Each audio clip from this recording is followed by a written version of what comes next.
My observation is that whenever one person is found adequate to the discharge of a duty, it is worse executed by two persons, and scarcely done at all if three or more are employed therein, meaning we must actually always try to do what we possibly can on the basis of our character, identity, capability, ability, talent, virtue, and sovereignty, and many other qualities that we either may have or we may not have, or that we have developed, grown, cultivated through years of practice, discipline, desire, ambition. And we must definitely try to do the task at hand on the basis of ourselves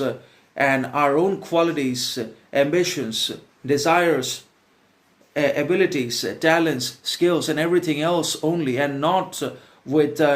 association, help, assistance of anyone else or the others in general, no matter what, because a task or an action can only be completed and it can only be reached completion and basically achieved and pursued with absolute character, morality, significance, purpose, and sovereignty when it's done by the person who was intended for it or designated to it or who's supposed to do it. And it's about one person or individual man only and not many of them, because whenever there is the composition or the combination of many people or multiple men at the same time for the development and execution of one task only,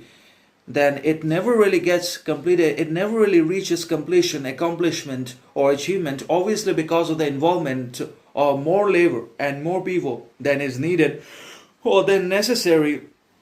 for the completion of the task with character, morality, significance, and identity. And that's why obviously the individual man is going to be sufficient enough for